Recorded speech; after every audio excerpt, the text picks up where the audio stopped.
ਵਾਹਿਗੁਰੂ ਜੀ ਕਾ ਖਾਲਸਾ ਵਾਹਿਗੁਰੂ ਜੀ ਕੀ ਫਤਿਹ। ਆਓ ਗੁਰੂ ਪਿਆਰੀ ਸਾਧ ਸੰਗਤ ਜੀਓ, ਆਓ ਸਾਰੇ ਸੰਗਤ ਰੂਪ ਦੇ ਵਿੱਚ ਜੁੜ ਕੇ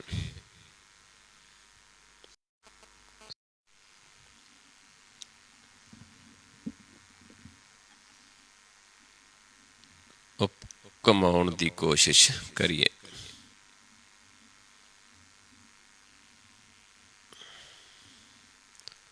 ਆਪਾਂ ਵਿਚਾਰ ਰਹੇ ਸੀ ਬਾਣੀ ਗੌੜੀ ਸੁਖਮਣੀ ਮਹੱਲੇ ਪੰਜਵੇਂ ਦੀ ਬਾਣੀ ਨੂੰ ਵਿਚਾਰ ਰਹੇ ਸੀ। 8 ਸ਼ਲੋਕ ਤੇ ਅਸ਼ਟਪਦੀਆਂ ਆਪਾਂ ਵਿਚਾਰ ਚੁੱਕੇ ਹਾਂ। ਕੱਲ ਆਪਾਂ 9ਵਾਂ ਸ਼ਲੋਕ ਦੀ ਵਿਚਾਰ ਕੀਤੀ ਸੀ ਤੇ 9ਵੀਂ ਅਸ਼ਟਪਦੀ ਆਰੰਭ ਕੀਤੀ ਸੀ, ਜਿਸ ਵਿੱਚ ਆਪਾਂ 2 ਪਦੇ ਵਿਚਾਰੇ ਸੀ, ਅਪਰਸ ਤੇ ਵੈਸ਼ਨੂੰ। ਤੇ ਅੱਜ ਆਪਾਂ ਅੱਗੇ ਸ਼ੁਰੂ ਕਰਦੇ ਹਾਂ। ਵੈਸ਼ਨੂੰ ਦੇ ਬਾਰੇ, ਅਪਰਸ ਦੇ ਬਾਰੇ ਆਪਾਂ ਵਿਚਾਰਿਆ ਸੀ। ਸਤਿਗੁਰੂ ਜੀ ਸਮਝਾਉਂਦੇ ਨੇ ਕਿ ਰਸਨਾ ਝੂਠ ਨੂੰ ਜਿਹੜੀ ਗੱਲ ਨਹੀਂ ਕਰਦੀ, ਝੂਠ ਦੀ ਨਹੀਂ ਪਰਸਦੀ। ਮਿਥਿਆ ਨਾ ਹੀ ਰਸਨਾ ਪਰਸ, ਮਨ ਮੈਂ ਪ੍ਰੀਤ ਨਿਰੰਜਨ ਦਰਸ। ਮਨ ਦੇ ਵਿੱਚ ਪ੍ਰਭੂ ਦੇ ਦਰਸ਼ਨਾਂ ਦੀ ਪ੍ਰੀਤ ਹੋਵੇ। ਪਰ ਤ੍ਰਿਆ ਰੂਪ ਨਾ ਪੇਖੈ ਨੇਤਰ, ਪਰਾਇਆ ਰੂਪ ਨੇਤਰ ਨਹੀਂ ਪੇਖਦੇ। ਸਾਧ ਕੀ ਟਹਿਲ ਸੰਤ ਸੰਗ ਹੇਤ, ਸਾਧ ਦੀ ਟਹਿਲ ਜੋ ਮਾਲਕ ਆਪਣੇ ਜਨਾਂ ਦੁਆਰਾ ਬਚਨ ਦਿੰਦਾ ਹੈ, ਗੁਰ ਦਿੰਦਾ ਹੈ, ਉਸ ਨੂੰ ਕਮਾਉਣਾ ਉਹ ਟਹਿਲ ਹੈ।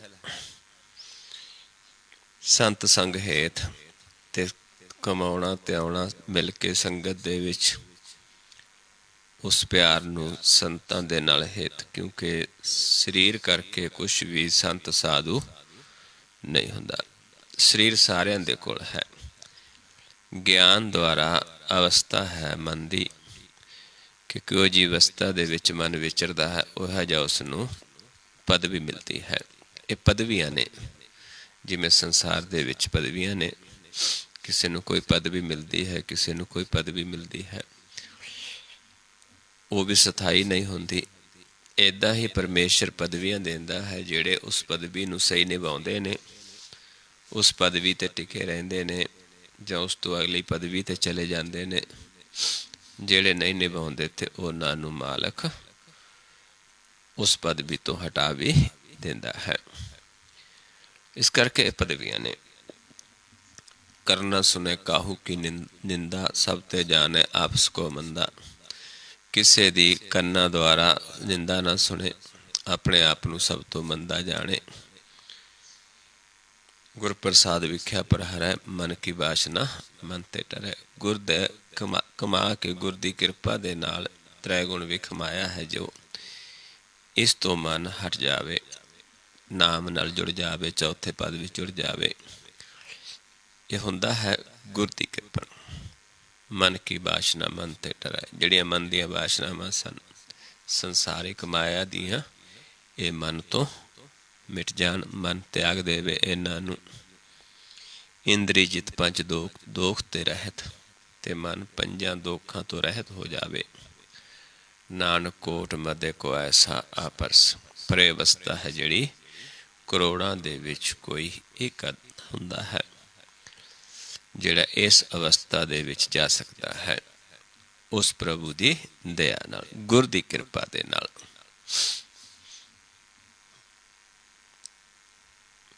ਵੈਸ਼ਨੋ ਸੋ ਜਿਸ ਉਪਰ ਸੁਪਰਸੰਨ। ਵੈਸ਼ਨੋ ਜਿਸ ਤੇ ਆਪ ਪ੍ਰਭੂ ਖੁਸ਼ ਹੁੰਦਾ ਹੈ। ਬਿਸ਼ਨ ਕੀ ਮਾਇਆ ਤੇ ਹੋਏ ਪਿੰਨ। ਜੋ ਉਸ ਪ੍ਰਭੂ ਨੇ ਇਹ ਮਾਇਆ ਰਚੀ ਹੈ, ਇਸ ਤੋਂ ਮਨ ਭਿੰਨ ਹੋ ਕੇ ਪਰਮੇਸ਼ਰ ਨਾਲ ਜੁੜਦਾ ਹੈ। ਪਰ ਕੌਣ? ਜਿਹੜਾ ਜਿਸ ਤੇ ਉਹ ਖੁਸ਼ ਹੋ ਜਾਂਦਾ ਹੈ। ਕਰਮ ਕਰਤ ਹੋਵੇ ਨਿਹ ਕਰਮ, ਕਰਮ ਕਰਦੇ ਵੀ ਨਿਹ ਕਰਮ ਹੋਵੇ, ਨਿਸ਼ਕਾਮ ਹੋਵੇ। ਜਿਸ ਵੈਸ਼ਨੋ ਕਾ ਨਿਰਮਲ ਧਰਮ। ਉਸ ਵੈਸ਼ਨੂ ਦਾ ਜਿਹੜਾ ਧਰਮ ਹੈ ਨਿਰਮਲ ਹੈ, ਕਿਉਂਕਿ ਨਾਮ ਨੂੰ ਧਿਆਉਣਾ ਹੈ। ਉਸ ਪ੍ਰਭੂ ਦੇ ਨਾਮ ਨੂੰ ਤਿਆਗ ਕੇ ਮਨ ਦੇ ਵਿੱਚ ਵਸਾਉਣਾ ਹੈ, ਜਿੱਥੇ ਮਨ ਵੀ ਨਿਰਮਲ ਹੁੰਦਾ ਹੈ, ਜਿੱਥੇ ਕਹਿਣ ਕਥਨ ਨੂੰ ਨਹੀਂ ਹੈ। ਕਾਹੂ ਫਲ ਕੀ ਇੱਛਾ ਨਹੀਂ ਬਾਛੈ। ਕਿਸੇ ਫਲ ਦੀ ਇੱਛਾ ਨਾ ਹੋਵੇ ਮਨ ਦੇ ਵਿੱਚ। ਕੇਵਲ ਭਗਤ ਕੀਰਤਨ ਸੰਗ ਰਾਚੈ।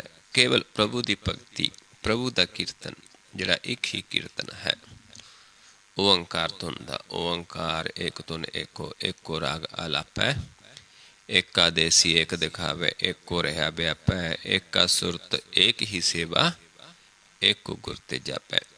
ਇੱਕ ਹੀ ਸੁਰਤੀ ਹੈ ਸਾਰਿਆਂ ਦੀ, ਇੱਕ ਹੀ ਸੇਵਾ ਹੈ। ਇੱਕੋ ਗੁਰ ਦੁਆਰਾ ਆਪਾਂ ਜਪਦੇ ਹਾਂ, ਸਾਨੂੰ ਪਤਾ ਚੱਲਦਾ ਹੈ। ਤੇ ਇੱਕ ਹੀ ਮਨ ਹੈ, ਇੱਕੋ ਧੁਨ ਹੈ, ਉਹ ਓਅੰਕਾਰ ਹੈ। ਇੱਕੋ ਰਾਗ ਹੈ, ਸਾਰਾ ਕੁਛ ਇੱਕ ਹੈ। ਇੱਕ ਨੂੰ ਦੇਖਣਾ ਹੈ, ਇੱਕ ਦਾ ਗਿਆਨ ਲੈਣਾ ਹੈ। ਐਸੇ ਕੀਰਤਨ ਦੇ ਨਾਲ ਜੀਵ ਰਚਦਾ ਹੈ। ਕੇਵਲ ਭਗਤ ਕੀਰਤਨ ਸੰਗ ਰਚੈ। ਮਨ ਤਨ ਅੰਤਰ ਸਿਮਰਨ ਗੋਪਾਲ। ਮਨ ਵਿੱਚ ਤਨ ਪ੍ਰਭੂ ਦੇ ਸਿਮਰਨ ਦੇ ਵਿੱਚ ਲੱਗੇ ਰਹਿੰਦੇ ਨੇ। ਸਭ ਉੱਪਰ ਹੋਵਤ ਕਿਰਪਾਲ। ਆਪ ਵੀ ਜੁੜੇ ਨੇ ਮਾਲਕ ਨੂੰ ਤੇ ਆਉਂਦੇ ਨੇ, ਦੂਜਿਆਂ ਨੂੰ ਵੀ ਗਿਆਨ ਦਿੰਦੇ ਨੇ ਕਿ ਇਸ ਤਰੀਕੇ ਨਾਲ ਅਸੀਂ ਤਿਆ ਸਕਦੇ ਹਾਂ। ਇਹ ਨਹੀਂ ਵੀ ਕਿਸੇ ਨੂੰ ਦੇਣਾ ਕਿਸੇ ਨੂੰ ਨਹੀਂ, ਸਭ ਨੂੰ ਗਿਆਨ ਦਿੰਦੇ ਨੇ। ਆਪ ਦ੍ਰਿੜਾ ਅਵਰਾ ਨਾਮ ਜਪਾਵੈ। ਆਪ ਵੀ ਦ੍ਰਿੜ ਕਰਦੇ ਨੇ, ਦੂਜਿਆਂ ਨੂੰ ਵੀ ਜਪਾਉਂਦੇ ਨੇ। ਨਾਨਕ ਉਹ ਵੈਸ਼ਨੂੰ ਪਰਮਗਤ ਪਾਵੈ। ਉਹ ਵੈਸ਼ਨੂੰ ਪਰਮਗਤ ਦੀ ਪ੍ਰਾਪਤੀ ਕਰਦਾ ਹੈ। ਕਿਉਂਕਿ ਵੈਸ਼ਨੂੰ ਸੰਸਾਰ ਦੇ ਵਿੱਚ ਬਹੁਤ ਤਰ੍ਹਾਂ ਦੇ ਨੇ, ਲੇਕਿਨ ਗੁਰਬਾਣੀ ਅਨੁਸਾਰ ਇਹ ਵੈਸ਼ਨੂੰ ਹੈ। ਇੱਥੇ ਤੱਕ ਆਪਾਂ ਵਿਚਾਰ ਕੀਤੀ ਸੀ ਗੱਲ। ਆਓ ਅੱਗੇ ਚੱਲਦੇ ਹਾਂ। ਭਗਉਤੀ ਭਗਵੰਤ ਭਗਤ ਕਾ ਰੰਗ। ਪ੍ਰਭੂ ਦਾ ਭਗਤ, ਪਰਮੇਸ਼ਰ ਦਾ ਉਪਾਸ਼ਕ, ਜਿਸ ਨੂੰ ਭਗਤੀ ਦਾ ਰੰਗ ਚੜ ਜਾਂਦਾ ਹੈ, ਉਹੀ ਉਸੇ ਨੂੰ ਭਗਉਤੀ ਕਹਿੰਦੇ ਆ। ਉਹੀ ਉਸ ਦਾ ਅਸਲੀ ਉਪਾਸ਼ਕ ਹੈ, ਉਹੀ ਉਸ ਦਾ ਭਗਤ ਹੈ ਪਰਮੇਸ਼ਰ ਦਾ, ਜਿਹਨੂੰ ਭਗਤੀ ਦਾ ਰੰਗ ਚੜ ਜਾਂਦਾ ਹੈ। ਸਗਲ ਤਿਆਗੈ ਦੁਸ਼ਟ ਕਾ ਸੰਗ। ਤੇ ਜਿਹੜੇ ਇਹ ਦੁਸ਼ਟ ਨੇ ਪੰਜ, ਕਾਮ ਕ੍ਰੋਧ ਲੋਭ ਹੰਕਾਰ, ਇਹਨਾਂ ਦਾ ਸੰਗ ਮਨ ਛੱਡ ਦੇਵੇ। ਮਨ ਤੇ ਬਿਨਸੈ ਸਗਲਾ ਭਰਮ। ਮਨ ਦੇ ਵਿੱਚੋਂ ਸਾਰਾ ਭਰਮ ਖਤਮ ਹੋ ਜਾਵੇ। ਛਿਨ ਮਾਤਰ ਵੀ ਭਰਮ ਨਾ ਹੋਵੇ, ਕਿਨਕਾ ਵੀ ਭਰਮ ਦਾ ਨਾ ਹੋਵੇ ਮਨ ਦੇ ਵਿੱਚ। ਕਿਸ ਪ੍ਰਤੀ? ਨਾਮ ਪ੍ਰਤੀ, ਪਰਮੇਸ਼ਰ ਪ੍ਰਤੀ। ਗੁਰ ਦੇ ਗਿਆਨ ਦੁਆਰਾ ਸਾਰੇ ਭਰਮ ਦੂਰ ਹੋ ਜਾਣ। ਕਰ ਪੂਜੈ ਸਗਲ ਪਾਰ ਬ੍ਰਹਮ। ਪੂਜੇ ਕਿਸ ਨੂੰ? ਸਾਰੇ ਪਾਸੇ ਸਗਲ ਦੇ ਵਿੱਚ ਹੀ ਪਾਰ ਬ੍ਰਹਮ ਹੈ। ਜਦੋਂ ਮਨ ਦਾ ਭਰਮ ਖਤਮ ਹੋ ਜਾਂਦਾ, ਫਿਰ ਇੱਥੇ ਦੂਜਾ ਹੈ ਹੀ ਕੋਈ ਨਹੀਂ ਹੈ। ਪਰ ਭਰਮ ਕਿਸ ਦਾ ਮਿਟਦਾ ਹੈ? ਗੁਰਮੁਖਾਂ ਦਾ। ਨਹੀਂ ਤਾਂ ਸਾਰਾ ਸੰਸਾਰ ਭਰਮ ਦੇ ਵਿੱਚ ਹੈ। ਮਹਾਰਾਜ ਸਮਝਾਉਂਦੇ ਨੇ, ਭੱਬਾ ਭਰਮ ਮਿਟਾਵੋ ਆਪਣਾ, ਇਹ ਸੰਸਾਰ ਹੈ ਸੰਸਾਰ ਸਗਲ ਹੈ ਸੁਪਨਾ। ਭਰਮੈ ਸੁਰ ਨਰ ਦੇਵੀ ਦੇਵਾ, ਭਰਮੈ ਸਿਧ ਸਾਧਕ ਬ੍ਰਹਮੇਵਾ। ਭਰਮ ਭਰਮ ਮਾਨੁਖ ਡਹਿਕਾਏ, ਮਹਾਦੁੱਤਰ ਬਿਖਮ ਇਹ ਮਾਏ। ਗੁਰਮੁਖ ਭਰਮ ਪੈ ਮੋਹ ਮਿਟਾਇਆ, ਨਾਨਕ ਤੇ ਪਰਮ ਸੁਖ ਪਾਇਆ। ਜਿਹੜੇ ਗੁਰਮੁਖ ਨੇ ਉਹ ਇਸ ਭਰਮ ਨੂੰ ਦੂਰ ਕਰ ਲੈਂਦੇ ਨੇ। ਜਿਨ੍ਹਾਂ ਦੇ ਮਨ ਦੇ ਵਿੱਚੋਂ ਭਰਮ ਖਤਮ ਹੋ ਜਾਂਦਾ ਹੈ, ਉਹਨਾਂ ਨੂੰ ਹਰ ਥਾਂ ਉਹ ਪਾਰ ਬ੍ਰਹਮ ਹੀ ਨਜ਼ਰ ਆਉਂਦਾ ਹੈ। ਇਸ ਕਰਕੇ ਫਿਰ ਉਸੇ ਦੀ ਪੂਜਾ ਕਰਦੇ ਨੇ।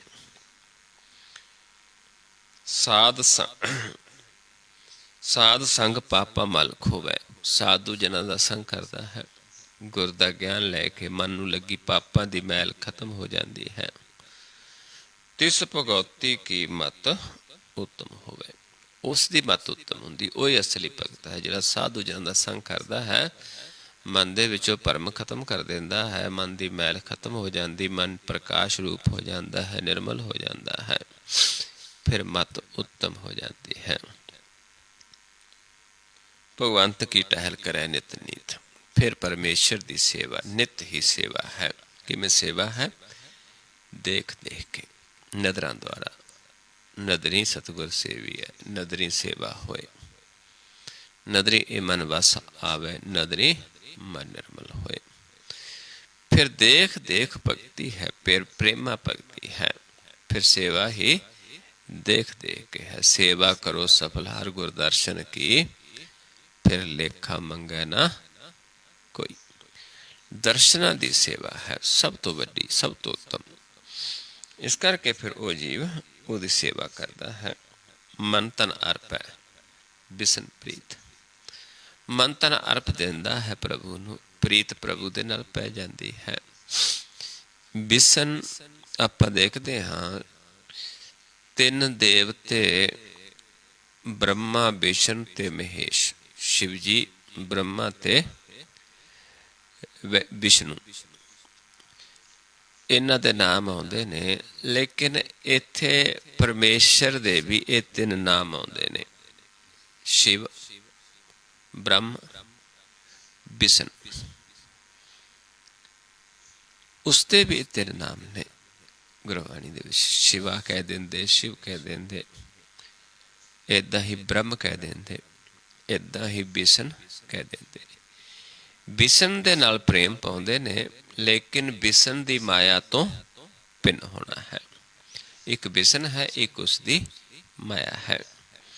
ਇਸ ਕਰਕੇ ਫਿਰ ਉਹ ਪਰਮੇਸ਼ਰ ਦੀ ਦਰਸ਼ਨਾਂ ਦੀ ਪ੍ਰੀਤ ਕਰਦੇ ਨੇ, ਉਸ ਦੇ ਨਾਲ ਪ੍ਰੇਮ ਕਰਦੇ ਨੇ, ਮਨ ਤਨ ਉਸ ਨੂੰ ਅਰਪ ਦਿੰਦੇ ਨੇ। ਹਰ ਕੇ ਚਰਨ ਹਿਰਦਾ ਵਸਾਵੇ, ਇੱਦਾਂ ਹਰੀ ਦੇ ਚਰਨਾਂ ਨੂੰ ਹਿਰਦੇ 'ਚ ਵਸਾਉਂਦੇ ਨੇ।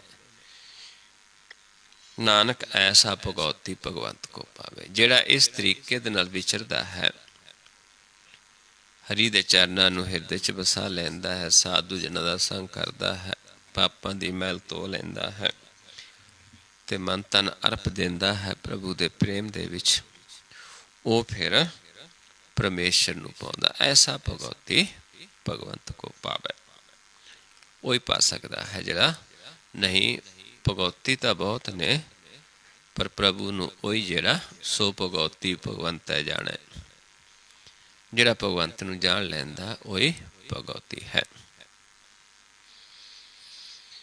ਸੋ ਪੰਡਤ ਜੋ ਮਨ ਪ੍ਰਬੋਧੈ, ਇੱਦਾਂ ਹੀ ਪੰਡਤ ਹੈ। ਪੰਡਤ ਕਹਿ ਦਿੰਦੇ ਵਿਦਵਾਨ ਨੂੰ। ਕਿਸੇ ਵੀ ਧਰਮ ਦਾ ਜਿਹੜਾ ਵਿਦਵਾਨ ਹੈ ਉਸਨੂੰ ਆਪਾਂ ਪੰਡਤ ਕਹਿ ਸਕਦੇ ਹਾਂ, ਵਿਦਵਾਨ ਕਹਿ ਸਕਦੇ ਹਾਂ। ਕਿਸੇ ਇੱਕ ਧਰਮ ਦਾ ਨਹੀਂ। ਜਿਵੇਂ ਆਮ ਲੋਕ ਹਿੰਦੂ ਧਰਮ ਦੇ ਵਿੱਚ ਹੀ ਪੰਡਤ ਸਮਝਦੇ ਨੇ, ਲੇਕਿਨ ਪੰਡਤ ਹੈ ਵਿਦਵਾਨ, ਜਿਸ ਨੂੰ ਗਿਆਨ ਹੋ ਜਾਂਦਾ ਹੈ। ਕਿਸੇ ਵੀ ਧਰਮ ਦਾ ਜੋ ਵਿਦਵਾਨ ਹੈ, ਜਿਸ ਨੂੰ ਗਿਆਨ ਹੋ ਜਾਂਦਾ ਹੈ, ਉਸ ਨੂੰ ਪੰਡਤ ਕਹਿ ਸਕਦੇ ਹਾਂ। ਪਾਦਾ ਜੋ ਗਿਆਨ ਦਿੰਦਾ ਹੈ ਦੂਜਿਆਂ ਨੂੰ।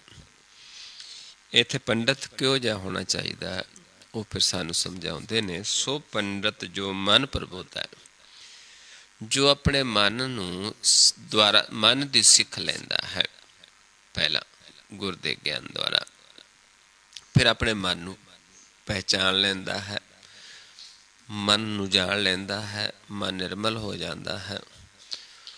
ਐਸਾ ਫਿਰ ਉਹਨੂੰ ਅਸਲੀ ਗਿਆਨ ਹੋ ਜਾਂਦਾ ਹੈ ਆਪਣੇ ਮਨ ਦਾ। ਸੋ ਪੰਡਤ ਜੋ ਮਨ ਪ੍ਰਬੋਧੈ, ਰਾਮ ਨਾਮ ਆਤਮ ਮੈਂ ਸੋਧੈ। ਰਾਮ ਨਾਮ ਹੈ ਜਿਹੜਾ, ਜੋ ਨਾਮ ਹੈ ਗੁਰ ਦਾ ਗਿਆਨ ਹੈ, ਉਸ ਦੁਆਰਾ ਕਮਾ ਕੇ ਰਾਮ ਦੇ ਨਾਮ ਨੂੰ ਮਨ ਦੇ ਵਿੱਚ ਵਸਾ ਲੈਂਦਾ ਹੈ। ਮਨ ਸ਼ੁੱਧ ਹੋ ਕੇ ਆਤਮ ਰੂਪ ਹੋ ਜਾਂਦਾ ਹੈ। ਰਾਮ ਨਾਮ ਸਾਰ ਰਸ ਪੀਵੇ, ਫਿਰ ਉਸ ਰਸ ਨੂੰ ਰਾਮ ਦੇ ਨਾਮ ਦੀ ਸਾਰ ਲੈਂਦਾ ਹੈ, ਉਸ ਨੂੰ ਮਨ ਵਿੱਚ ਬੋਧਦਾ ਹੈ, ਹਿਰਦੇ 'ਚ ਵਸਾਉਂਦਾ ਹੈ, ਫਿਰ ਉਸ ਰਸ ਨੂੰ ਪੀਂਦਾ ਹੈ। ਉਸ ਪੰਡਤ ਕਾ ਉਪਦੇਸ਼ ਜਗ ਜੀਵੈ। ਉਸ ਪੰਡਤ ਦੇ ਦੁਆਰਾ, ਉਪਦੇਸ਼ ਦੁਆਰਾ ਫਿਰ ਇਹ ਜਗ ਦਾ ਅਸਲੀ ਜੀਵਨ, ਜੀਵ ਦਾ ਸਾਰਾ ਸੰਸਾਰ ਹੈ, ਲੇਕਿਨ ਗੁਰਬਾਣੀ ਅਨੁਸਾਰ ਇਹ ਜੀਵਨ ਨਹੀਂ ਹੈ। ਗੁਰਬਾਣੀ ਅਨੁਸਾਰ ਉਹ ਹੈ ਜਿਨ੍ਹਾਂ ਦੇ ਮਨ ਦੇ ਵਿੱਚ ਵਸਿਆ ਹੈ। ਉਹ ਫਿਰ ਉਸ ਪੰਡਤ ਤੋਂ ਗਿਆਨ ਲੈ ਕੇ ਆਪਣੇ ਮਨ ਨੂੰ ਅਸਲੀ ਰੂਪ ਵਿੱਚ ਲਿਆ ਸਕਦੇ, ਜੀਵਨ ਰੂਪ ਦੇ ਵਿੱਚ, ਜੀਵਤ ਰੂਪ ਦੇ ਵਿੱਚ। ਸੋ ਜੀਵਤ ਜੇ ਜੀਵਤ ਜਪਿਆ, ਐਸਾ ਫਿਰ ਜੀਵਨ। ਪਰ ਐਸੇ ਪੰਡਤਾਂ ਦੇ ਗਿਆਨ ਦੁਆਰਾ ਹੀ ਇਹ ਜੀਵਨ ਬਣਦਾ ਹੈ। ਸੋ ਜੀਵਿਆ ਜਿਸ ਮਨ ਵਸਿਆ ਸੋਏ, ਨਾਨਕ ਅਵਰ ਨਾ ਜੀਵੈ ਕੋਇ। ਉਹ ਗਿਆਨ ਲੈ ਕੇ ਅਸੀਂ ਹਰੀ ਨੂੰ ਮਨ ਵਿੱਚ ਵਸਾ ਲੈਂਦੇ ਹਾਂ। ਸਾਰਾ ਸੰਸਾਰ ਗਿਆਨ ਲੈ ਸਕਦਾ ਹੈ। ਹਰ ਕੀ ਕਥਾ ਹਿਰਦਾ ਵਸਾਵੇ। ਜਿਨ੍ਹਾਂ ਨੇ ਹਿਰਦੇ ਦੇ ਵਿੱਚ ਹਰੀ ਦੀ ਕਥਾ ਨੂੰ ਵਸਾ ਲਿਆ ਹੈ। ਹਿਰਦੇ ਵਿੱਚ ਨਹੀਂ, ਕਥਾ ਕਹਾਣੀਆਂ ਪੜ੍ਹ ਕੇ ਬਹੁਤ ਦੁਨੀਆ ਕਰਦੀ ਹੈ, ਪਰ ਆਪਣੇ ਹਿਰਦੇ ਵਿੱਚ ਨਹੀਂ ਵਸਾਇਆ। ਉਹ ਕਥਾ ਜਿਹੜੀ ਅਕਥ ਕਥਾ, ਜਿਸ ਨੂੰ ਗੋਹਜ ਕਥਾ ਤੇ ਜਿਸ ਨੂੰ ਅਗਮ ਅਗਾਧ ਕਥਾ ਵੀ ਕਿਹਾ ਹੈ, ਇਹ ਜਿਹੜੀ ਕਥਾ ਹੈ ਇਹ ਹਿਰਦੇ ਦੇ ਵਿੱਚ ਵਸਾਈ ਜਾਂਦੀ ਹੈ। ਕਿਸੇ ਵੇਲੇ ਵੇਲੇ ਇਸ ਨੂੰ ਚੱਖ ਕੇ ਦੇਖਦਾ ਹੈ, ਮਿੱਠੀ ਹੈ। ਗੋਹਜ ਕਥਾ ਪ੍ਰਭ ਕੀ ਅਤ ਮੀਠੀ, ਬਿਰਲੇ ਕਾਹੂ ਨੇਤਰੋਂ ਡੀਠੀ। ਪਰ ਇਹ ਕਥਾ ਨੇਤਰਾਂ ਦੁਆਰਾ ਦੇਖ ਕੇ ਹੁੰਦੀ ਹੈ। ਨੇਤਰਾਂ ਦੇ ਵਿੱਚ ਗਿਆਨ ਦਾ ਸੁਰਮਾ ਪਾ ਕੇ ਦੇਖਦੇ ਨੇ, ਫਿਰ ਇਹ ਕਥਾ ਮਨ ਨੂੰ ਮਿੱਠੀ ਲੱਗਦੀ ਹੈ, ਜਿਸ ਨੂੰ ਗੋਹਜ ਕਥਾ ਕਹਿ ਦਿੱਤਾ, ਕਥ ਕਥਾ ਕਹਿ ਦਿੱਤਾ ਹੈ, ਰਾਮ ਕਥਾ ਵੀ ਕਿਹਾ ਹੈ, ਹਰ ਕਥਾ ਵੀ ਕਿਹਾ ਹੈ। ਸੰਤਾਂ ਦੇ ਮਨ ਦੇ ਵਿੱਚ ਜਿਹੜੀ ਵਸੀ ਹੈ, ਜਿੱਥੇ ਮਨ ਦਾ ਗਿਆਨ ਸਭ ਤੇ ਉੱਤਮ ਹਰ ਕੀ ਕਥਾ, ਨਾਮ ਸੁਰਤ ਦਰਦ ਦੁਖ ਲੱਥਾ। ਰਾਮ ਕਥਾ ਜੁਗ ਜੁਗ ਅਟਲ, ਸਭ ਕੋਈ ਪਾਖਤ ਨਿਤ। ਰਾਮ ਹਰੀ ਪਰਮੇਸ਼ਰ ਗੋਡ ਇੱਕ ਹੀ ਹੈ, ਭਗਵੰਤ ਸਭ ਇੱਕ ਹੀ ਹੈ। ਇਸ ਕਰਕੇ ਸਮਝਾਉਂਦੇ ਨੇ ਵੀ ਉਹ ਹਿਰਦੇ 'ਚ ਵਸਾ ਲਵੇ ਜੋ, ਸੋ ਪੰਡਤ ਫਿਰ ਜੋ ਨਾ ਆਵੇ। ਪਹਿਲਾਂ ਤਾਂ ਪੰਡਤ ਮੁਕਤ ਹੋ ਜਾਂਦਾ, ਦੁਬਾਰਾ ਜੂਨਾਂ ਦੇ ਵਿੱਚ ਨਹੀਂ ਆਉਂਦਾ। ਇਸ ਅਵਸਥਾ 'ਚ ਜਾ ਕੇ ਜਿਹਨੇ ਮਨ ਦਾ ਗਿਆਨ ਲਿਆ, ਆਤਮ ਰਾਮ ਨੂੰ ਵਿੱਚ ਮਨ ਨੂੰ ਸੋਧਿਆ, ਰਾਮ ਰਾਮ ਨੂੰ, ਉਸ ਰਸ ਨੂੰ ਪੀਤਾ, ਫਿਰ ਜਾ ਕੇ ਉਪਦੇਸ਼ ਦੇ ਸਕਦਾ ਹੈ। ਫਿਰ ਐਸਾ ਪੰਡਤ ਆਪ ਮੁਕਤ ਹੁੰਦਾ ਹੈ। ਵੇਦ ਪੁਰਾਣ ਸਿਮਰਤ ਬੂਝੈ ਮੂਲ, ਫਿਰ ਵੇਦਾਂ ਨੂੰ, ਪੁਰਾਣਾਂ ਨੂੰ, ਸਿਮਰਤਾਂ ਨੂੰ, ਉਸ ਦੇ ਵਿੱਚ ਮੂਲ ਨੂੰ ਬੁੱਝਦਾ ਹੈ ਕਿ ਕਿੱਥੇ ਗਿਆਨ ਦਿੱਤਾ ਹੈ ਪ੍ਰਭੂ ਨੂੰ ਮਿਲਦਾ, ਕਿਵੇਂ ਸਮਝਾਇਆ ਹੈ। ਸੂਖਮ ਮੈਂ ਜਾਣੇ ਅਸਥੂਲ, ਸੂਖਮ ਪਰਮੇਸ਼ਰ ਨੂੰ ਜਾਣ ਲੈਂਦਾ, ਉਸ ਦੇ ਵਿੱਚ ਫਿਰ ਅਸਥੂਲ ਜੋ ਉਸ ਪ੍ਰਭੂ ਦੀ ਮਾਇਆ ਹੈ ਉਸ ਨੂੰ ਦੇਖਦਾ ਹੈ, ਸੂਖਮ ਦੇ ਵਿੱਚ ਦੇਖਦਾ ਹੈ। ਪਹਿਲਾਂ ਨਿਰੰਕਾਰ ਨੂੰ ਦੇਖਦਾ, ਨਿਰੰਕਾਰ ਦੇ ਵਿੱਚ ਫਿਰ ਆਕਾਰ ਨੂੰ ਦੇਖਦਾ ਹੈ। ਚੌਂ ਵਰਨਾ ਕੋ ਦੇ ਉਪਦੇਸ਼, ਫਿਰ ਉਹ ਚੌਂ ਵਰਨਾ ਨੂੰ ਉਪਦੇਸ਼ ਦਿੰਦਾ ਹੈ, ਸਾਰਿਆਂ ਨੂੰ ਉਪਦੇਸ਼ ਦਿੰਦਾ ਹੈ। ਨਾਨਕ ਉਸ ਪੰਡਤ ਕੋ ਸਦਾ ਆਦੇਸ਼, ਫਿਰ ਉਸ ਪੰਡਤ ਨੂੰ ਸਦਾ ਆਦੇਸ਼ ਹੈ ਮਾਲਕ ਦਾ ਕਿ ਤੂੰ ਹੁਣ ਸਾਰਿਆਂ ਨੂੰ ਉਪਦੇਸ਼ ਦੇਣਾ ਹੈ। ਇਹ ਨਹੀਂ ਵੀ ਉਸ ਨੂੰ ਦੇਣਾ ਗਿਆਨ, ਇਸ ਨੂੰ ਨਹੀਂ ਦੇਣਾ, ਕਿਉਂਕਿ ਉੱਥੇ ਕੋਈ ਜਾਤ ਪਾਤ ਨਹੀਂ। ਉੱਥੇ ਇੱਕ ਮਨੁੱਖਾ ਜਨਮ ਦੇ ਵਿੱਚ ਆ ਕੇ ਕੋਈ ਵੀ ਉਸ ਪ੍ਰਭੂ ਦਾ ਗਿਆਨ ਲੈ ਸਕਦਾ ਹੈ, ਕਿਉਂਕਿ ਸਾਰਿਆਂ ਦੇ ਅੰਦਰ ਵਸਦਾ ਹੈ, ਕੋਈ ਵੀ ਉਸ ਤੋਂ ਖਾਲੀ ਨਹੀਂ ਹੈ। ਸਭ ਘਟ ਮੇਰੇ ਹੁਣ ਸਭਨਾ ਅੰਦਰ, ਸਾਰਿਆਂ 'ਚ ਵਸਦਾ, ਕੋਈ ਵੀ ਖਾਲੀ ਨਹੀਂ ਹੈ। ਕੋਈ ਵੀ ਧਰਮ ਹੈ, ਸਾਰਿਆਂ 'ਚ ਪ੍ਰਭੂ ਸਾਰਿਆਂ ਦੇ ਹਿਰਦੇ ਦੇ ਵਿੱਚ ਵਸਦਾ ਹੈ। ਪਰ ਹਿਰਦਾ ਖੋਜਣਾ ਪੈਂਦਾ ਹੈ, ਹਿਰਦੇ 'ਚ ਢੂੰਡਣਾ ਪੈਂਦਾ ਹੈ, ਤੇ ਜਿਹੜੇ ਢੂੰਡਦੇ ਨੇ ਉਹ ਪ੍ਰਭੂ ਨੂੰ ਪਾ ਲੈਂਦੇ ਨੇ।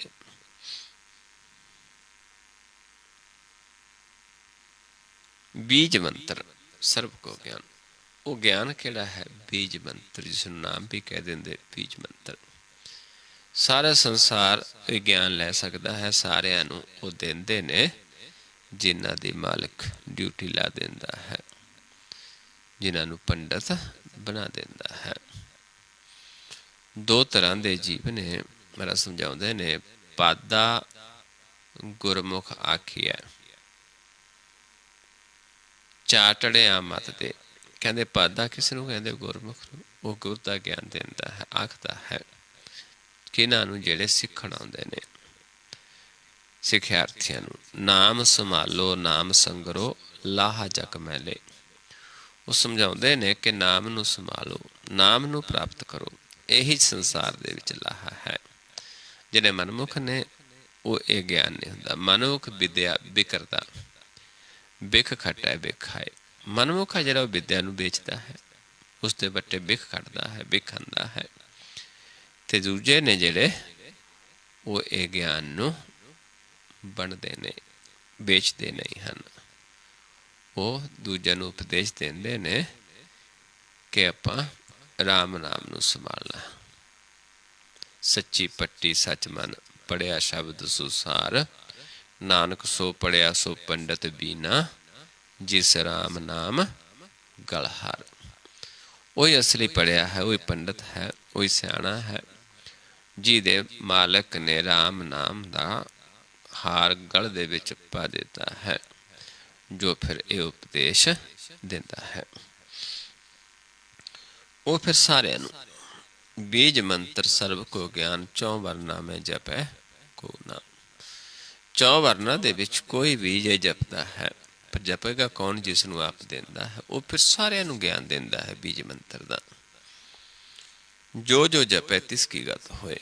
ਜੋ ਫਿਰ ਉਹ ਗਿਆਨ ਲੈਂਦਾ ਹੈ ਉਸ ਦੀ ਗਤ ਹੁੰਦੀ ਹੈ। ਸਾਧ ਸੰਗ ਪਾਵੈ ਜਨ ਕੋਇ। ਸਾਧੂ ਜਨਾਂ ਦਾ ਸੰਗ ਕਰਕੇ ਜਦੋਂ ਬੀਜ ਮੰਤਰ ਦਾ ਗਿਆਨ ਲੈਂਦਾ ਹੈ ਤੇ ਉਸ ਨੂੰ ਕਮਾਉਂਦਾ ਹੈ ਤੇ ਉਸ ਦਾ ਗਤ ਹੁੰਦੀ ਹੈ। ਪਰ ਪਾਇਆ ਕਿੱਥੇ ਜਾਂਦਾ ਹੈ? ਸਾਧੂ ਜਨਾਂ ਦਾ ਸੰਗ ਕਰਕੇ, ਕਿਉਂਕਿ ਸਾਧੂ ਜਨਾਂ ਦੀ ਰਸਨਾ ਤੋਂ ਆਪ ਹੀ ਮਾਲਕ ਇਹ ਗਿਆਨ ਦਿੰਦਾ ਹੈ।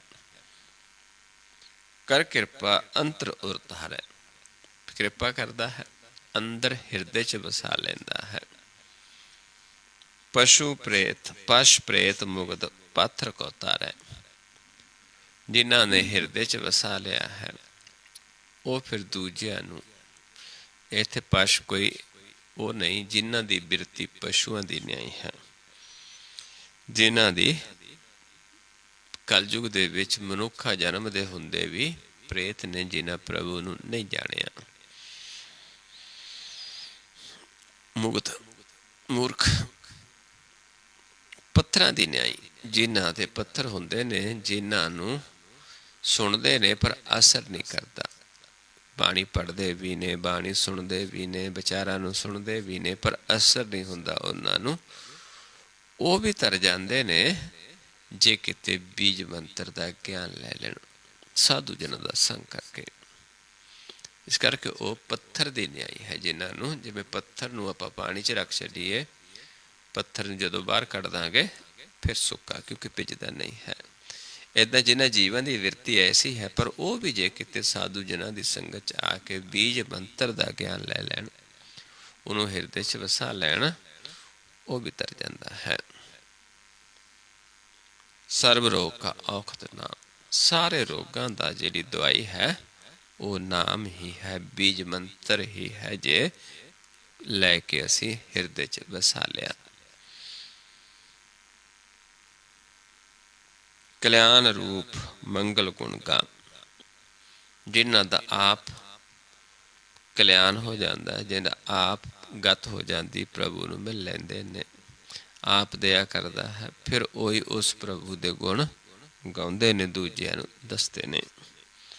ਕਾਹੂ ਜੁਗਤ ਕਿਤੇ ਨਾ ਪਾਈਐ ਧਰਮ। ਹੋਰ ਜੇ ਆਪਾਂ ਕਹੀ ਵੀ ਸਿਰਫ ਜੁਗਤੀ ਹੈ, ਕਿਉਂਕਿ ਆਪ ਪ੍ਰਭੂ ਜਿਨ੍ਹਾਂ ਦੇ ਹਿਰਦੇ 'ਚ ਵਸਦਾ, ਜੇ ਉਹਨਾਂ ਦੇ ਬਚਨਾਂ ਨੂੰ ਸਾਧੂ ਜਨਾਂ ਦਾ ਸੰਗ ਕਰਕੇ ਪਾਵਾਂਗੇ ਤੇ ਅਸੀਂ ਪਾ ਸਕਦੇ। ਜੇ ਕਹੀਏ ਵੀ ਜੁਗਤੀ ਹੋਏ ਆਪਣੇ ਆਪ ਹੀ ਅਸੀਂ ਕਰ ਲਈਏ, ਨਹੀਂ ਪਾ ਸਕਦੇ, ਕਿਸੇ ਤਰੀਕੇ ਨਾਲ ਨਹੀਂ ਪਾਇਆ ਜਾਂਦਾ, ਕਿਉਂਕਿ ਆਪ ਪਰਮੇਸ਼ਰ ਸਾਧੂ ਜਨਾਂ ਦੀ ਰਸਨਾ ਤੋਂ ਬੈਠ ਕੇ ਇਹ ਗਿਆਨ ਦਿੰਦਾ ਹੈ। ਜਿਹੜੇ ਉਸ ਨੂੰ ਹਿਰਦੇ 'ਚ ਵਸਾ ਲੈਂਦੇ ਨੇ ਉਹ ਗਤ ਪਾਉਂਦੇ ਨੇ, ਚਾਹੇ ਪਸ਼ੂ ਦੀ ਬਿਰਤੀ ਹੋਵੇ ਉਹਨਾਂ ਦੀ, ਚਾਹੇ ਪ੍ਰੇਤਾਂ ਦੀ ਨਿਆਈ ਹੋਣ, ਚਾਹੇ ਮੂਰਖ ਹੋਣ, ਕੁਛ ਵੀ ਹੋਵੇ, ਪੱਥਰ ਦੀ ਨਿਆਈ ਹੋਵੇ, ਪਰ ਜਿਹੜੇ ਗਿਆਨ ਲੈਂਦੇ ਨੇ ਸਾਧੂ ਜਨਾਂ ਦੀ ਸੰਗਤ 'ਚ ਆ ਕੇ ਤੇ ਉਸ ਨੂੰ ਹਿਰਦੇ 'ਚ ਵਸਾ ਲੈਂਦੇ ਨੇ ਬੀਜ ਮੰਤਰ ਨੂੰ, ਉਹਨਾਂ ਦਾ ਹੀ ਗਤ ਹੁੰਦੀ ਹੈ, ਉਸ ਤਰੀਕੇ ਨਾਲ ਹੀ ਪਾਇਆ ਜਾ ਸਕਦਾ ਹੈ। ਕਾਹੂ ਜੁਗਤ ਕਿਤੇ ਨਾ ਪਾਈਐ ਧਰਮ, ਨਾਨਕ ਤਿਸ ਮਿਲੈ ਜਿਸ ਲਿਖਿਆ ਤੁਰ ਕਰਮ। ਉਸ ਨੂੰ ਮਿਲਦਾ ਹੈ ਜਿਸ ਨੂੰ ਮਾਲਕ ਆਪ ਇਹ ਕਰਮ ਦੇ ਵਿੱਚ ਲਾ ਦਿੰਦਾ ਹੈ। ਪ੍ਰਭੂ ਆਪ ਜਿਸ ਨੂੰ ਇਹ ਕਰਮ ਦੇ ਵਿੱਚ ਲਾਉਂਦਾ ਹੈ, ਉਸ ਦੁਆਰਾ ਆਪਾਂ ਗਿਆਨ ਲੈ ਸਕਦੇ ਹਾਂ। ਆਪਣੇ ਆਪ ਜੁਗਤੀ ਲਾ ਕੇ ਆਪਣੀ ਮੱਤ ਦੁਆਰਾ नहीं मिलिया जा सकता। इस करके गुर लेना जरूरी है, नहीं बड़े बड़े सियाणे डुब जाते ने। गुर की मातू ले ए आने, भगत बिना बहुत डूबे सियाणे। जिसका मन पार ब्रह्म का निवास, अगे है पार ब्रह्म दा जो जिसनू रामदास कहते। कौन है रामदास? उत्थे चलदी विचार है जिहड़ा 6वां पदा है शुरू किया है। जिसके मन पार ब्रह्म का निवास, जिहदे मन दे विच पार ब्रह्म का निवास हो जाता है, पार ब्रह्म बस जाता है, तिसका नाम सतराम दास। उसका नाम असली सच्चा सत उस राम दा दास है, उसका जन है, उसका भगत है। जिहदे मन दे विच पार ब्रह्म आके बस जाता है, प्रगट हो जाता है, वही सानू उस मालिक का फिर ज्ञान देता है। आत्म राम तिस नदरी आया, उसनू सारे पासे आत्म राम ही नजर आता है, आत्म पसारा ही दिसता है। दास दसंतन पाए तिन पाया, ऐसे प्रभु दे दास जिहड़ा वो ज्ञान देंदे ने, जिन्हां नू पा जांदा है वो भी प्रभु नू पा लेंदे ने। उहदे दासां नू जिन्हां दे उसनू जान लिया है, जिन्हां नू आप प्रगट हो गया है, आप हिरदे च वस गया है, वो दासां नू उहदे दास ने ते जिहड़े जिन्हां नू उहदे दासां दे बचन पा जांदे ने वो भी उसनू पा लेंदे ने। सदा निकट निकट हर जान, जिहड़े वो बचन लैके सदा नेड़े देखते ने उस प्रभु नू, क्योंकि जिहड़े प्रभु दे दास ने वो सानू नेड़े देखण दा ज्ञान देंदे ने। जिहड़े उसनू नेड़े देखना शुरू कर देंदे ने, नेड़े जान लैंदे ने, वो दरगाह दे विच प्रवान हो जाते ने। सदा निकट निकट हर जान, सो दास दरगाह प्रवान। उन्हां दा मुख प्रकाश हो जाता है, सामने प्रकाश प्रगट हो जाता है, प्रवान हो जाते ने। अपने दास को आप कृपा करे, फिर जेड़े उसके दास ने उन्हां ते आप कृपा करता है। तिस दास को सब सोजी परे, उहदे दासां नू सारी सोजी हो जाती, क्योंकि प्रगट हो जाता है, बस जाता है। सगल संग आत्म उदास, सारे दे विच रह के ही मन आत्मा समाउंदा है, फिर इस माया तो वख है। सारे दे विच रह के ही, संसार दे विच रह के, संसार नू छड्ड के नहीं जाता, पर मन आत्म रूप हो जाता है ते इस तो वख रहिंदा है। ऐसी जुगत नानक रामदास, ये जुगती रामदास दी है, जिहड़े उस प्रभु दे दास ने, जिहड़े राम दे दास ने, विच रह के ही फिर भी उस तो वख रहिंदे ने, उस तो उदासी लैंदे ने। जिवें पहला साधु सन्यासी घर बार छड्ड के उदासी लैंदे सी, लेकिन इत्थे मन जिहड़ा उदासी लैंदा है विच रह के ही ध्यान द्वारा। रे मन ऐसो कर सन्यासा, बन के सदन सबे को समझो, मन ही माहे उदासा। ऐसा सन्यास करता है मन, इस संसार नू ही जंगल समझ लैंदा है, बन समझ लैंदा है। जत दियां जटा बधाउंदा है, जत की जटा जोग को मज्जन, जुड़न दा इशनान करता है। नेम के नखन बढ़ाओ, निता प्रति करण दे नखन बढ़ा लैंदा है। ज्ञान गुरु आत्म उपदेसो, नाम विभूत लगाओ। गुर दे ज्ञान नू पहला लैके जो आत्म रूप दे विच उपदेश देंदे ने, उस नू लैके अपने अंदर बसाउंदा है ते उस द्वारा फिर नाम दी विभूति लाउंदा है। अल्प आहार सुरप सी निंद्रा, दया क्षमा तन प्रीत, भोजन थोड़ा। मन जिहड़ा माया रूपी भोजन इस नू छड्ड देंदा है। सौंदा थोड़ा है त्रै गुणा दे विच, दया करदा है दूजियां ते क्षमा कर देंदा है, ਪ੍ਰੇਮ ਕਰਦਾ ਹੈ ਦੂਜੇ ਨਾਲ। ਦਇਆ, ਸ਼ਮਾ, ਤਨ ਪ੍ਰੀਤ, ਸੀਲ, ਸੰਤੋਖ, ਸਦਾ ਨਿਰਵੈਰ। ਸੰਜਮ ਦੇ ਵਿੱਚ, ਸਦਾ ਆਨੰਦ ਦੇ ਵਿੱਚ, ਸ਼ਾਂਤੀ ਦੇ ਵਿੱਚ ਰਹਿੰਦਾ ਹੈ। ਮਨ ਸੰਤੋਖਿਆ ਰਹਿੰਦਾ ਹੈ। ਹਵੈਵੋ ਤ੍ਰੈ ਗੁਣ ਅਤੀਤ, ਤੇ ਤ੍ਰੈ ਗੁਣਾਂ ਤੋਂ ਅਤੀਤ ਰਹਿੰਦਾ ਹੈ। ਕਾਮ, ਕ੍ਰੋਧ, ਹੰਕਾਰ, ਲੋਭ, ਹਠ। ਕਾਮ, ਕ੍ਰੋਧ, ਹੰਕਾਰ, ਲੋਭ, ਹਠ, ਮੋਹ ਨਾ ਮਨ ਸੋ ਲਿਆਵੇ। ਇਹਨਾਂ ਚੀਜ਼ਾਂ ਨੂੰ ਮਨ ਵਿੱਚ ਨਹੀਂ ਲਿਆਉਂਦਾ। ਤਬ ਹੀ ਆਤਮ ਤੱਤ ਕੋ ਦਰਸੈ, ਪਰਮ ਪੁਰਖ ਕੈ ਭਾਵੇ। ਫਿਰ ਹੀ ਆਤਮ ਤੱਤ ਦਰਸ਼ਨ ਕਰ ਸਕਦਾ ਹੈ। ਫਿਰ ਹੀ ਉਸ ਪਰਮ ਪੁਰਖ ਪਰਮੇਸ਼ਰ ਬਾਰੇ ਕੁਛ ਕਹਿ ਸਕਦਾ ਹੈ। ਇਸ ਅਵਸਥਾ ਜਾ ਕੇ ਆਪਾਂ ਪਰਮੇਸ਼ਰ ਦੇ ਬਾਰੇ ਕੁਛ ਕਹਿ ਸਕਦੇ ਹਾਂ, ਨਹੀਂ ਤਾਂ ਕਿਉਂਕਿ ਜਦ ਤੱਕ ਉਸ ਨੂੰ ਪਾਇਆ ਹੀ ਨਹੀਂ, ਉਸ ਦੇ ਬਾਰੇ ਕਹਿ ਵੀ ਨਹੀਂ ਸਕਦੇ। ਜੇ ਕਵਾਂਗੇ ਬਿਰਥ ਹੈ। ਅਦਿਸ਼ਟ ਦਿਸੇ ਤਾਂ ਕਹਿਆ ਜਾਏ, ਬਿਨ ਦੇਖੇ ਕਹਿਆ ਬਿਰਥ ਜਾਏ। ਅੱਗੇ ਹੈ ਜੀਵਨ ਮੁਕਤ।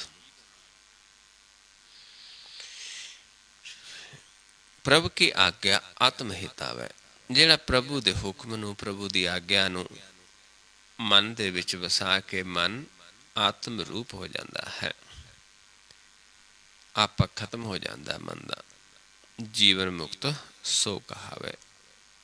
ਸਰੀਰ ਜੀਵਤ ਹੈ, ਮਨ ਆਪਾ ਖਤਮ ਕਰਕੇ ਆਤਮ ਦੇ ਵਿੱਚ ਸਮਾ ਜਾਂਦਾ ਹੈ, ਜੀਵਨ ਮੁਕਤ ਹੋ ਜਾਂਦਾ ਹੈ। ਤੈਸਾ ਹਰਖ, ਉਸ ਨੂੰ ਖੁਸ਼ੀ, ਤੈਸਾ ਉਹ ਸੋਗ ਤੇ ਗਮੀ ਬਰਾਬਰ ਨੇ। ਸਦਾ ਆਨੰਦ ਤੈ ਨਹੀਂ ਪਿਓ, ਕਿਉਂਕਿ ਸਦਾ ਆਨੰਦ ਦੇ ਵਿੱਚ ਨੇ। ਉਹਨਾਂ ਦਾ ਪ੍ਰਭੂ ਦੇ ਨਾਲ ਕਦੇ ਵਿਛੋੜਾ ਨਹੀਂ ਹੈ। ਉਹਦੀ ਆਗਿਆ 'ਚ ਰਹਿੰਦੇ, ਹੁਕਮ 'ਚ ਰਹਿੰਦੇ। ਜਿਵੇਂ ਨੌਕਰ ਮਾਲਕ ਦੇ ਹੁਕਮ ਚੱਲਦਾ ਹੈ, ਸਨਮੁਖ ਰਹਿੰਦਾ ਹੈ, ਇਵੇਂ ਹੀ ਜਿਹੜੇ ਜੀਵਨ ਉਸ ਦੇ ਹੁਕਮ ਚੱਲਦੇ ਨੇ, ਉਹਨਾਂ ਦਾ ਕਦੇ ਵਿਛੋੜਾ ਨਹੀਂ ਹੁੰਦਾ, ਸਦਾ ਆਨੰਦ ਵਿੱਚ ਰਹਿੰਦੇ ਨੇ। ਤੈਸਾ ਸਵਰਨ ਤੈਸੀ ਉਸ ਮਾਟੀ, ਮਿੱਟੀ ਤੇ ਸੋਨਾ ਬਰਾਬਰ। ਤੈਸਾ ਅੰਮ੍ਰਿਤ ਤੈਸੀ ਵਿਖ ਖਾਟੀ। ਅੰਮ੍ਰਿਤ ਤੇ ਵਿਖ ਤ੍ਰੈ ਗੁਣ ਮਾਇਆ ਤੇ ਨਾਮ। ਅੰਮ੍ਰਿਤ ਜੀ ਉਸ ਨੂੰ ਬਰਾਬਰ ਹੋ ਜਾਂਦੇ, ਕਿਉਂਕਿ ਇਹ ਮਾਇਆ ਵੀ ਅੰਮ੍ਰਿਤ ਬਣ ਜਾਂਦੀ ਹੈ ਜਦੋਂ ਆਪਾਂ ਉਸ ਪ੍ਰਭੂ ਨੂੰ ਜਾਣ ਲੈਂਦੇ, ਉਹਦੇ ਹੁਕਮ ਚੱਲਦੇ ਨੇ। ਹੁਕਮ ਦੇ ਵਿੱਚ ਕਦੋਂ ਚੱਲਾਂਗੇ? ਜਦੋਂ ਪ੍ਰਗਟ ਹੋ ਜਾਂਦਾ ਹੈ ਸਾਹਮਣੇ, ਫਿਰ ਸਾਨੂੰ ਚਲਾਉਂਦਾ ਹੈ। ਫਿਰ ਜਦੋਂ ਉਸ ਦੇ ਹੁਕਮ ਚੱਲਦੇ ਹਾਂ, ਫਿਰ ਸਾਰਾ ਕੁਛ, ਇਹ ਜਿਹੜੀ ਮਾਇਆ ਇਹ ਵੀ ਅੰਮ੍ਰਿਤ ਹੋ ਜਾਂਦੀ ਹੈ ਜਦੋਂ ਅਸੀਂ ਜਾਣ ਲੈਂਦੇ। ਜਿਸ ਨੂੰ ਮੂਰ ਸਾਹਿਬ ਜੀ ਸਮਝਾਉਂਦੇ ਨੇ ਕਿ ਜਿਹਨੇ ਇਹ ਮਾਇਆ ਮਮਤਾ ਪੈਦਾ ਕੀਤੀ, ਉਸ ਨੂੰ ਜਦੋਂ ਜਾਣ ਲਿਆ, ਉਸ ਨੂੰ ਬੁੱਝ ਲਿਆ, ਫਿਰ ਆਪਣੇ ਵਾਸਤੇ ਇਹ ਮਾਇਆ ਵੀ ਅੰਮ੍ਰਿਤ ਹੈ। ਮਹਾਰਾਜ ਸਮਝਾਉਂਦੇ ਨੇ, ਮਾਇਆ ਮਮਤਾ ਮੋਹਣੀ ਜਿਨ ਕੀਤੀ ਸੋ ਜਾਣ। ਵੀ ਜਿਹਨੇ ਮਾਇਆ ਮਮਤਾ ਮੋਹਣੀ ਲਾਈ ਸਾਡੇ ਮਨ ਨੂੰ, ਉਹਨੂੰ ਜਾਣ। ਵਿਖਿਆ ਅੰਮ੍ਰਿਤ ਏਕ ਹੈ, ਬੁੱਝੇ ਪੁਰਖ ਸੁਜਾਨ। ਜੇ ਅਸੀਂ ਬੁੱਝ ਲਿਆ ਉਸ ਪ੍ਰਭੂ ਨੂੰ, ਫਿਰ ਅੰਮ੍ਰਿਤ ਤੇ ਵਿਖ ਬਰਾਬਰ ਹੋ ਜਾਂਦੇ ਨੇ। ਇਸ ਕਰਕੇ ਬਸ ਤੈਸਾ ਅੰਮ੍ਰਿਤ ਤੈਸੀ ਵਿਖ ਖਾਟੀ। ਤੈਸਾ ਮਾਨ ਤੈਸਾ ਅਭਿਮਾਨ। ਉਸ ਨੂੰ ਮਾਨ ਅਭਿਮਾਨ ਬਰਾਬਰ ਹੋ ਜਾਂਦਾ ਹੈ। ਸਦਾ ਤੈਸਾ ਰੰਕ ਤੈਸਾ ਰਾਜਾਨ। ਉਸ ਦੇ ਵਾਸਤੇ ਇੱਕ ਰਾਜਾ ਤੇ ਇੱਕ ਕੰਗਾਲ ਬਰਾਬਰ ਨੇ। ਉਨਾ ਹੀ ਉਸ ਨੂੰ ਮਹੱਤਵ ਦਿੰਦਾ ਹੈ ਰਾਜੇ ਨੂੰ, ਉਨਾ ਹੀ ਰੰਕ ਨੂੰ, ਕਿਉਂਕਿ ਉਸ ਵਾਸਤੇ ਬਰਾਬਰ ਨੇ। ਜੋ ਵਰਤਾਏ ਸਾਈ ਜੁਗਤ। ਜਿਹੜੇ ਜੀਵ ਇੱਦਾਂ ਵਿਚਰਦੇ ਨੇ ਸੰਸਾਰ ਦੇ ਵਿੱਚ, ਜਾਂ ਉਹ ਗਿਆਨ ਦਿੰਦੇ ਨੇ ਦੂਜੇ ਜੀਵਾਂ ਨੂੰ, ਜੁਗਤੀ ਦਾ ਗਿਆਨ ਦਿੰਦੇ ਨੇ। ਨਾਨਕ ਉਹ ਪੁਰਖ ਕਹੀਐ ਜੀਵਨ ਮੁਕਤ। ਉਹ ਪੁਰਖ ਫਿਰ ਜੀਵਨ ਮੁਕਤ ਹੈ, ਉਹੀ ਸਾਨੂੰ ਗਿਆਨ ਦੇ ਸਕਦਾ ਹੈ। ਪਾਰ ਬ੍ਰਹਮ ਕੇ ਸਗਲੇ ਠਾਓ। ਹੁਣ ਪਾਰ ਬ੍ਰਹਮ ਹਰ ਥਾਂ ਤੇ ਹੈ, ਕੋਈ ਜਗ੍ਹਾ ਹੀ ਨਹੀਂ ਜਿੱਥੇ ਨਹੀਂ ਹੈ। ਸਾਰਿਆਂ ਦੇ ਹਿਰਦੇ 'ਚ ਵਸਦਾ ਹੈ। ਜਿੱਤ ਘਰ ਰੱਖੈ ਤੈਸਾ ਤਿਨ ਨਾਉ। ਹੁਣ ਕਿਹੋ ਜਿਹਾ ਜੀਵ ਨੂੰ ਜਿੱਥੇ ਰੱਖਿਆ ਹੈ, ਉਹ ਜਿਹੀ ਉੱਥੇ ਜਾ ਕੇ ਉਹ ਨਾਮ ਦੀ ਵਿਚਾਰ ਕਰ ਦਿੰਦਾ ਹੈ। ਜਿਵੇਂ ਆਪਾਂ ਹੁਣ ਵਿਚਾਰ ਕੇ ਆਏ, ਇਹ ਅਵਸਥਾ ਤਾਂ ਉਹ ਸੀ ਜਿਨ੍ਹਾਂ 'ਤੇ ਪ੍ਰਭੂ ਖੁਸ਼ ਹੋ ਗਿਆ, ਅਤੇ ਜਿਨ੍ਹਾਂ 'ਤੇ ਖੁਸ਼ ਨਹੀਂ ਹੁੰਦਾ ਉਹ ਫਿਰ ਮਾਇਆ ਦੇ ਵਿੱਚ ਰਹਿੰਦੇ ਨੇ। ਇਸ ਕਰਕੇ ਜਿੱਥੇ ਜਿੱਥੇ ਕਿਸੇ ਜੀਵ ਨੂੰ ਰੱਖਦਾ ਉੱਥੇ ਉੱਥੇ ਉਹ ਰਹਿੰਦਾ ਹੈ, ਪਰ ਹੈ ਸਾਰਿਆਂ 'ਚ ਅਵਸਥਾ। ਕੋਈ ਵੀ ਜਗ੍ਹਾ ਨਹੀਂ ਜਿੱਥੇ ਉਹ ਹਾਜ਼ਰ ਨਹੀਂ ਹੈ। ਜਿਤ ਜਿਤ ਘਰ ਰਾਖੈ ਤੈਸਾ ਤਿੰਨੋ, ਆਪੇ ਕਰਨ ਕਰਾਵਨ ਜੋਗ। ਕਰਨ ਜੋਗ ਤੇ ਕਰਾਵਨ ਜੋਗ ਆਪ ਹੈ। ਆਪ ਕਿਸੇ ਦੁਆਰਾ ਆਪ ਕਰਵਾਉਂਦਾ ਹੈ, ਕਰਨ ਵਾਲਾ ਆਪ ਹੀ ਹੈ, ਲੇਕਿਨ ਸਾਨੂੰ ਦਿਸਦਾ ਕਿ ਇਹ ਕੋਈ ਜੀਵ ਕਰ ਰਿਹਾ ਹੈ। ਪਰ ਮਹਾਰਾਜ ਸਮਝਾਉਂਦੇ ਨੇ ਵੀ ਇਹ ਜੋ ਕਹਿ ਰਿਹਾ, ਸਾਨੂੰ ਦੱਸ ਰਿਹਾ, ਇਹਦੇ ਵੱਸ ਨਹੀਂ ਵਿਚਾਰੇ ਤੇ, ਕਿਉਂਕਿ ਇਹਦੇ ਕੋਲ ਭੰਡਾਰ ਉਸ ਪ੍ਰਭੂ ਦਾ ਹੈ। ਆਖਣ ਵਾਲਾ ਕਿਆ ਵਿਚਾਰਾ, ਸਿਫਤੀ ਭਰੇ ਤੇਰੇ ਭੰਡਾਰਾ। ਜਿਸ ਤੂੰ ਦੇ ਤਿਸ ਕੈ ਚਾਰਾ, ਨਾਨਕ ਸੱਚ ਸਵਾਰਨ ਹਾਰਾ। ਜਿਸ ਨੂੰ ਦੇਂਦਾ ਹੈ ਉਸਦੇ ਅੱਗੇ ਕੋਈ ਚਾਰਾ ਨਹੀਂ, ਆਪ ਦੇਣ ਵਾਲਾ ਹੈ। ਇਸ ਕਰਕੇ ਕਰਨ ਕਰਾਵਨ ਆਪ ਹੈ। ਪ੍ਰਭ ਭਾਵੈ ਸੋਈ ਪੁਨ ਹੋਗ। ਜਿਹੜੇ ਪ੍ਰਭੂ ਨੂੰ ਪਾ ਜਾਂਦੇ ਨੇ ਉਹਨਾਂ ਦੁਆਰਾ ਹੀ ਸਾਨੂੰ ਇਹ ਗਿਆਨ ਦਿੰਦਾ, ਆਪ ਕਰਵਾਉਂਦਾ ਹੈ ਉਹਨਾਂ ਦੁਆਰਾ, ਕੋਈ ਕਰਨ ਵਾਲਾ ਆਪ ਹੈ। ਕਰਨ ਕਾਰਨ ਪ੍ਰਭ ਏਕ ਹੈ, ਦੂਸਰ ਨਾਹੀ ਕੋਈ। ਜੋ ਤਿਸ ਭਾਵੈ ਸੋਈ, ਪ੍ਰਭ ਭਾਵੈ ਸੋਈ ਪੁਨ ਹੋਗ। ਪਸਰਿਓ ਆਪ ਹੋਏ ਅੰਤ ਤਰੰਗ। ਆਪ ਪਸਿਆ ਹੈ, ਅਨੰਤ ਤਰੰਗਾਂ ਦੇ ਵਿੱਚ ਹੈ। ਲਖੇ ਨਾ ਜਾਏ ਪਾਰ ਬ੍ਰਹਮ ਕੇ ਰੰਗ। ਪਰ ਉਹ ਲਖੇ ਨਹੀਂ ਜਾਂਦੇ, ਅਲਖ ਹੈ। ਇਸ ਕਰਕੇ ਜਿਨ੍ਹਾਂ ਨੂੰ ਲਾਉਂਦਾ ਹੈ ਉਹੀ ਉਸਨੂੰ ਲਖ ਸਕਦੇ ਨੇ, ਉਹੀ ਲਿਖਾ ਸਕਦੇ ਨੇ, ਲੇਕਿਨ ਆਪਣੀ ਮੱਤ ਦੁਆਰਾ ਉਸ ਨੂੰ ਨਹੀਂ ਲਿਖਿਆ ਜਾਂਦਾ। ਉਸਦੇ ਰੰਗ, ਉਸਦਾ ਰੰਗ ਕਿਹੋ ਜਿਹਾ ਹੈ? ਜਿਵੇਂ ਸ਼ੀਸ਼ਾ ਹੈ, ਜਿਵੇਂ ਪਾਣੀ ਹੈ, ਹੀਰਾ ਹੈ, ਚਮਕ ਹੈ, ਉਹ ਰੰਗ ਹੈ ਮਾਲਕ ਦਾ, ਲਾਲੋ ਲਾਲ। ਉਹ ਨਾ ਮੈਲਾ ਹੈ, ਨਾ ਉਹ ਕੱਚ ਹੈ, ਨਾ ਭਗਵਾ ਹੈ। ਉਹ ਹੈ ਸ਼ੀਸ਼ੇ ਦੀ ਨਿਆਈ, ਉਹ ਹੈ ਹੀਰੇ ਦੀ ਨਿਆਈ, ਪਾਣੀ ਦੀ ਨਿਆਈ। ਜਿਵੇਂ ਚੰਦਰਮਾ ਦਾ ਰਾਤ ਨੂੰ ਪ੍ਰਕਾਸ਼ ਹੁੰਦਾ ਹੈ, ਇੱਦਾਂ ਦਾ ਹੈ। ਇਸ ਕਰਕੇ ਮਹਾਰਾਜ ਸਮਝਾਉਂਦੇ ਨੇ, ਪਰ ਲਖਿਆ ਨਹੀਂ ਜਾ ਸਕਦਾ। ਜੈਸੀ ਮੱਤ ਦੇ ਤੈਸਾ ਪ੍ਰਕਾਸ਼। ਜਿਹੀ ਜੀ ਕਿਸੇ ਨੂੰ ਮੱਤ ਦਿੰਦਾ ਹੈ, ਉਹ ਹੈ ਜਾਂ ਉਸਨੂੰ ਪ੍ਰਕਾਸ਼ ਕਰ ਦਿੰਦਾ ਹੈ। ਜਿਨ੍ਹਾਂ 'ਤੇ ਖੁਸ਼ ਹੁੰਦਾ ਉਹਨਾਂ ਨੂੰ ਆਪਾ ਜਿਨ੍ਹਾਂ ਦਿੰਦਾ ਹੈ। ਪਾਰ ਬ੍ਰਹਮ ਕਰਤਾ ਅਬਿਨਾਸ਼। ਪਾਰ ਬ੍ਰਹਮ ਪਰਮੇਸ਼ਰ ਉਹੀ ਕਰਤਾ ਹੈ ਅਤੇ ਉਹ ਅਬਿਨਾਸ਼ੀ ਹੈ, ਉਹ ਜੂਨਾਂ ਤੋਂ ਰਹਿਤ ਹੈ। ਪਰ ਜਿਨ੍ਹਾਂ 'ਤੇ ਕਿਰਪਾ ਕਰਦਾ, ਜਿਨ੍ਹਾਂ ਨੂੰ ਮੱਤ ਦਿੰਦਾ ਹੈ, ਉਹਨਾਂ ਨੂੰ ਆਪਣਾ ਪ੍ਰਕਾਸ਼ ਕਰਵਾ ਦਿੰਦਾ। ਉੱਥੇ ਮਨ ਵੀ ਪ੍ਰਕਾਸ਼ ਹੋ ਜਾਂਦਾ ਹੈ। ਸਦਾ ਸਦਾ ਸਦਾ ਦਿਆਲ। ਉਹ ਸਦਾ ਦਿਆਲੂ ਹੈ। ਸਿਮਰ ਸਿਮਰ ਨਾਨਕ ਪਏ ਨਿਹਾਲ। ਜਿਨ੍ਹਾਂ 'ਤੇ ਕਿਰਪਾ ਕਰਦਾ ਹੈ, ਜਿਨ੍ਹਾਂ ਨੂੰ ਜਨਾ ਦਿੰਦਾ ਹੈ, ਉਹ ਫਿਰ ਉਸ ਨੂੰ ਸਿਮਰਦੇ ਨੇ, ਨਿਹਾਲ ਹੁੰਦੇ ਨੇ। ਉਸਦੇ ਦਰਸ਼ਨ ਕਰ ਕਰਕੇ ਨਿਹਾਲ ਹੁੰਦੇ ਨੇ, ਆਪ ਦੇ ਕਰਦੇ ਨੇ, ਦੂਜਿਆਂ ਨੂੰ ਦੱਸਦੇ ਨੇ। ਲੇਕਿਨ ਕਰਨ ਵਾਲਾ ਆਪ ਹੈ, ਦੂਜਾ ਨਹੀਂ ਕਰ ਸਕਦਾ। ਸੋ ਆਓ ਗੁਰਮੁਖ ਪਿਆਰਿਓ, ਕਿਉਂਕਿ ਨਿਹਾਲ ਨਦਰਾਂ ਨਾਲ ਹੋਣਾ ਹੈ। ਨਾਨਕ ਨਦਰੀ ਨਦਰ ਨਿਹਾਲ। ਜਿਨ ਕੋ ਨਦਰ ਕਰਮ ਤਿਨ ਕਾਰ। ਜਿਨ੍ਹਾਂ ਨੂੰ ਨਦਰ ਦੇ ਦਿੰਦਾ ਹੈ, ਜਿਨ੍ਹਾਂ ਕੋਲ ਪ੍ਰਗਟ ਹੋ ਜਾਂਦਾ ਹੈ, ਹਿਰਦੇ 'ਚ ਵਸ ਜਾਂਦਾ ਹੈ, ਉਹਨਾਂ ਨੂੰ ਕਰਮ ਦੇ ਵਿੱਚ ਲਾਉਂਦਾ ਹੈ, ਅਤੇ ਉਹ ਦੂਜੇ ਜੀਵਾਂ ਨੂੰ ਦੱਸਦੇ ਨੇ, ਗਿਆਨ ਦਾ ਸੁਰਮਾ ਨੇਤਰਾਂ 'ਚ ਪਾਉਂਦੇ ਨੇ ਵੀ ਇੱਦਾਂ ਆਪਾਂ ਨਦਰਾਂ ਨਾਲ ਦੇਖ ਕੇ ਨਿਹਾਲ ਹੋ ਸਕਦੇ ਹਾਂ। ਪਰ ਦੱਸਦਾ ਕੌਣ ਹੈ? ਜਿਹਨੂੰ ਆਪ ਕਰਮ ਦੇ ਵਿੱਚ ਲਾਉਂਦਾ ਹੈ, ਉਹੀ ਉਹਦੇ ਨਾਮ ਦੇ ਬਾਰੇ ਆਖਦਾ ਹੈ। ਕਰਮ ਮਿਲੈ ਆਖਣ ਤੇਰਾ ਨਾਉ, ਜਿਤ ਲਗ ਤਰਨਾ ਹੋਰ ਨਾਹੀ ਥਾਉ। ਉੱਥੇ ਹੀ ਲੱਗ ਕੇ ਤਰ ਸਕਦੇ ਜਿਨ੍ਹਾਂ ਨੂੰ ਕਰਮ ਦੇ ਵਿੱਚ ਲਾਇਆ, ਜਿਹੜੇ ਉਸਦੇ ਨਾਮ ਦੇ ਬਾਰੇ ਆਖਦੇ ਨੇ। ਹੋਰ ਜਗ੍ਹਾ 'ਤੇ ਜਾ ਕੇ ਨਹੀਂ ਪਾ ਸਕਦੇ। ਜੇ ਕੋ ਡੂਬੇ ਫਿਰ ਹੋਵੇ ਸਾਰ, ਨਾਨਕ ਸਾਚਾ ਸਰਬ ਦਾ ਤਾਰ। ਇਸ ਕਰਕੇ ਜਿਨ੍ਹਾਂ ਨੂੰ ਇਹ ਪਤਾ ਚੱਲਦਾ ਹੈ, ਸੋਝੀ ਹੋ ਜਾਂਦੀ, ਜਿਹੜੇ ਗਿਆਨ ਲੈਂਦੇ ਨੇ, ਉਹਨਾਂ ਨੂੰ ਫਿਰ ਸਾਰ ਹੁੰਦੀ ਹੈ ਉਸ ਮਾਲਕ ਦੀ, उस सच्चे दातार दी जुड़ सारियां दा एक ही दाता है। सो आओ गुरमुख प्यारिओ हुण आपां ध्याना है, क्योंकि सिर्फ ध्या सकते हाँ, सिर्फ देख सकते हाँ, हिरदे च वसाउणा है, अंतर वसाउणा है। जिन्हां ने नेड़े देखना सिख लिया उन्हां दे हिरदे च वस जांदा है, उन्हां नूं आप मत देंदा है। अपने दास को आप कृपा करे, तिस दास को सब सोजी पड़े। करना किवें है ये समझना है कि कथा कहानियां दे नाल नहीं मिलता, ध्याना पैना है, नदरां नाल न्याल होना है। जिहड़ा ज्ञान दा सुरमा है वो नेत्रां दे विच पाउणा है। देखण दी एक जुगती है, गुर है, पर वो गुर कदों जदों आप प्रभु दिंदा है। जिहड़े पूरे प्रभु नूं आराधे ने, जिथे आपां अगे जाके विचारांगे, पूरा प्रभ आराध्या पूरा जाकर नाओ, नानक पूरा पाया पूरे के गुण गाओ।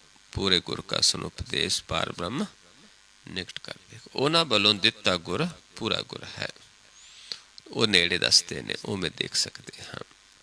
सो आओ गुरमुख प्यारिओ, दोनों नेत्रां नूं इस पॉइंट ते आपां सम करना है। इत्थे दृष्टि फोकस करके देखना है। इत्थे सानू आपे दी पहचान हो जाएगी कि साडे मन की अवस्था की है, कि मन एक दृष्ट है ਜਾਂ दो दृष्ट है। इत्थे देखांगे जे इत्थे देखण दे नाल, इत्थे दृष्टि फोकस करन दे नाल सानू नक दिसदा है, फिर साडा मन दो दृष्टि दे विच है। जे नहीं दिसदा एक दृष्ट है। फिर जे दिसदा है, फिर आपां देखना भी किस पास्यों दिसदा, साडा ध्यान किस पासे ज़्यादा है, सज्जे ज़्यादा है, फिर नक सानू सज्जे पासों नजर आएगा। खब्बे ज़्यादा है, खब्बे पासों नक नजर आएगा। जे विचाले है दवालियों नजर आएगा। जे एक दृष्ट हाँ, फिर सानू नक नजर नहीं आएगा। इन्ना आपां पहचानना है। तो जिहड़े कमाउंदे ने वो अपने प्रकाश रूप के दर्शन करते हैं। अपने आप नूं देखना है तो सामने प्रकाश नूं देखना है, तो देखना है कि साडे ते उसदे विच की फर्क है। क्योंकि जदों मन पूरा निर्मल हो गया, फिर आपां उसे दा रूप हो जाते हाँ। जदों एक बारी समा गया, आपां फिर उस तो ਵੱਖ नहीं हो सकते। जिमें एक बूंद सागर दे विच जाके समा जाए, सागर रूप हो जाती है। जे आपां कहीए उस बूंद नूं ਵੱਖ कर लांगे, नहीं कर सकते। इदां ही जिहड़े प्रभु च एक बारी जाके समा जाते ने, वो मुड़ के उस तो ਵੱਖ नहीं होंदे। सो आओ इस पॉइंट ते सम करके अपने आप नूं परखना है। इत्थों ही फिर मैं आप जी नूं आवाज़ देवांगा कि ध्यान सामने लैके आओ, फिर सामने देखना है। फिर मैं आवाज़ देवांगा आप जी नूं कि ध्यान मस्तक दे सामने लै जो, पलकां उत्ते चुक देणियां ने। फिर जदों कहांगा सामने, फिर ध्यान सामने लाया होना है। फिर जदों कहांगा सम करके देखो, फिर दृष्टि इत्थे फोकस करके अपने आप नूं देखना है, अपने प्रकाश रूप नूं देखना है। जे कोई नवा जीव, जे उसनूं नक दिसदा, उसने ये देखना है कि हुण एक दृष्ट हो गया। जे नक नज़र आउणों हट गया, जां इस पासे एक बहुत हल्का हल्का जिहा नज़र आउंदा है, समझ लो भी असीं एक दृष्ट हो गए, क्योंकि ये नेत्र ने इच समाउणा है। सो आओ करके देखिए, नेत्र सम करिए सारे ही।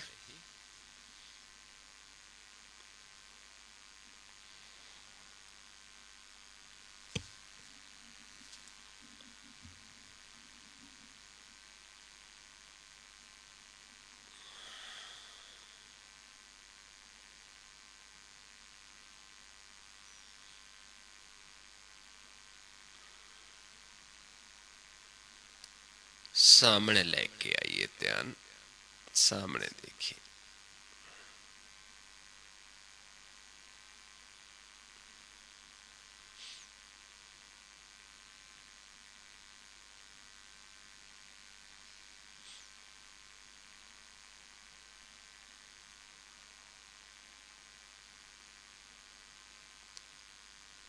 मस्तक दे सामने लै जो ध्यान, पलकां उत्ते चुक दो।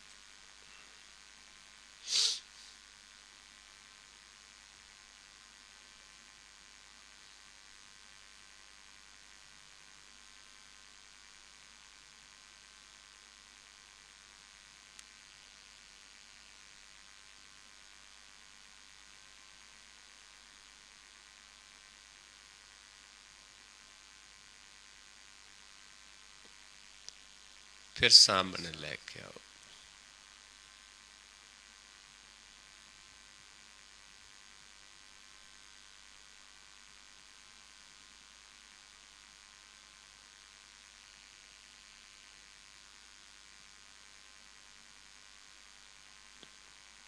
फिर सम करके देखो, दृष्टि फोकस करके अपने आप को देखो।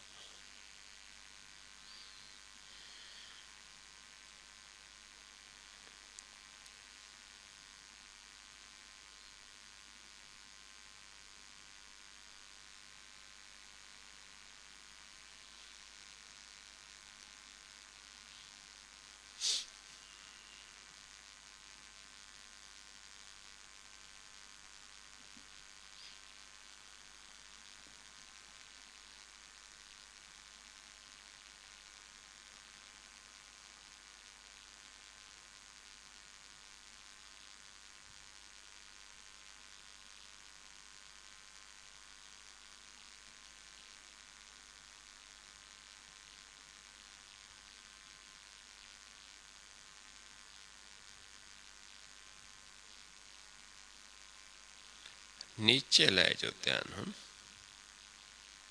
नीचे आप जिथे बैठे हाँ, बेड ते बैठे हो, नीचे फर्श ते बैठे हो, जो थले विछया है, फर्श है, चादर है, उस तो आप 5-6 उंगल उत्ते देखण दी कोशिश करनी है, ध्यान ढिला छड्ड के। इत्थे सानू प्रकाश अनुभव होना शुरू होएगा।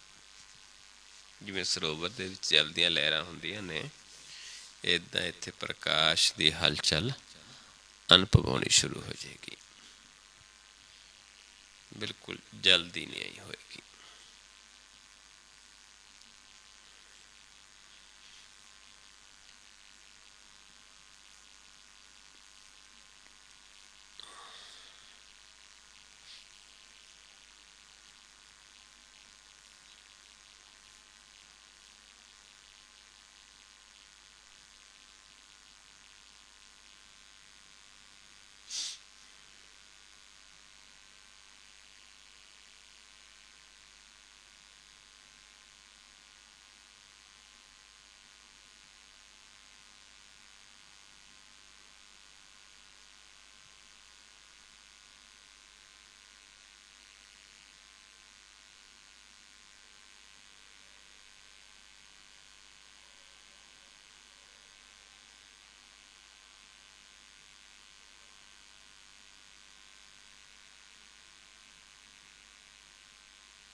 फिर सम करके देखिए अपने आप।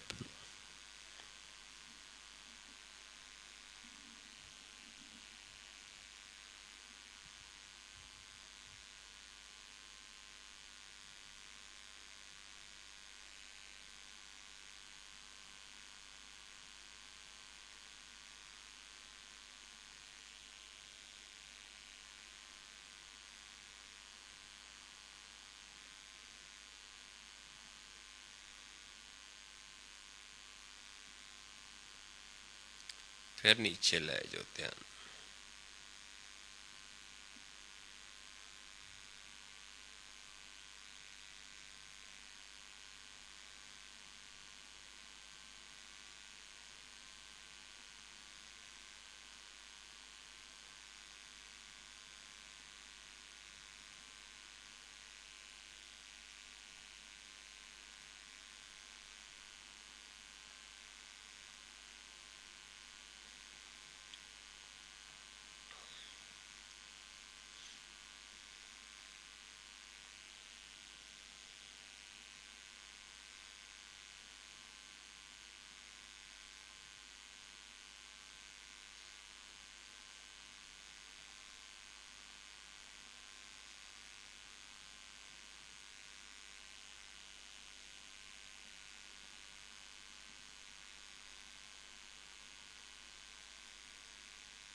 अब फिर सम करके देखिए अपने आप।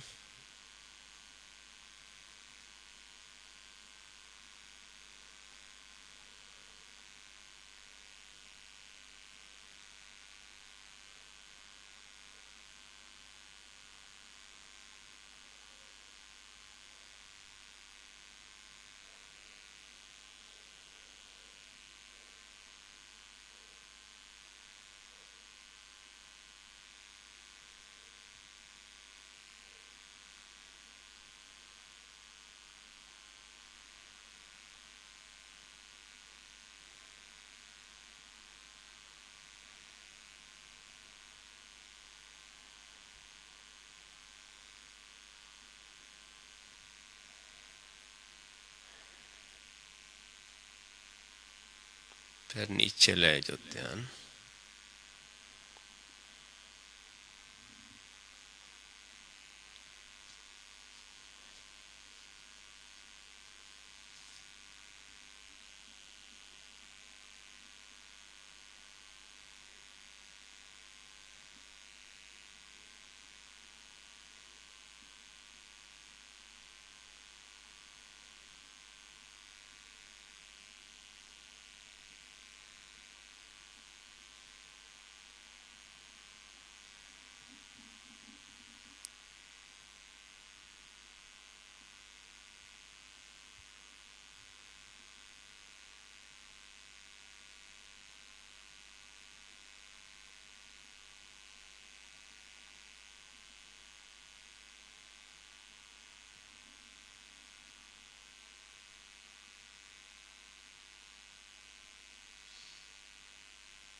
और सम करके देखिए अपने आप ਨੂੰ फिर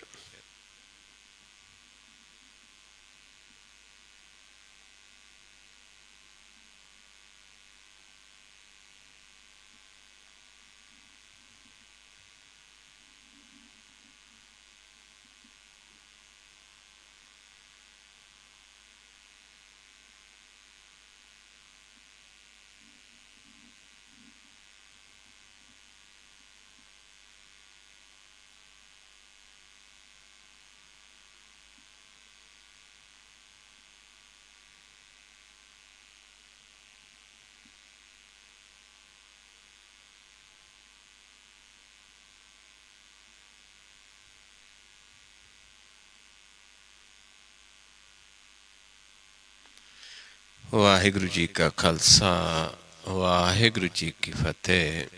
सो गुरमुख प्यारिओ, ये तरीका है देखण दा नेड़े। जे आपां सदा उस नेड़े देखांगे प्रवान हो जाएंगे, मुख उजल हो जाएगा ते सानू सारी सोझी आनी शुरू हो गई। सदा निकट निकट हर जान, सो दस दरगह प्रवान। अपने दास को आप कृपा करे, तिस दास को सब सोझी पड़े।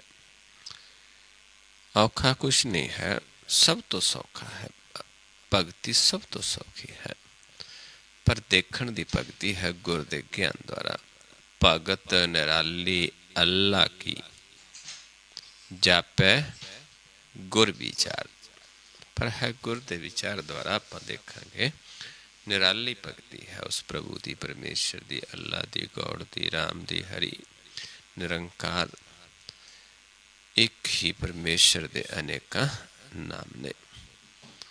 सो आओ आपां ध्याना है नाल नाल, किसे दा माड़ा नहीं, किसे नू माड़ा देखना नहीं, माड़ा कहना नहीं। अपने आप नू ही नीच समझना है, अपने आप नू मंदा समझना है। सब ते जाने आपस को मंदा। गुरु प्रसाद विख्या पर हरै, मन की वासना मन ते टरै। इंद्री जित पंच दोख ते रहत, नानक कोट मदे को ऐसा आपरस। सौ गुरमुख प्यारिओ, इन्नी क विचार करदे हाँ बहुत सारियां भुल्लां हो जांदियां हन। आप संगत सतगुरु जी बख्शन जोग हो, बख्श लैना जी। वाहिगुरु जी का खालसा वाहिगुरु जी की फतेह।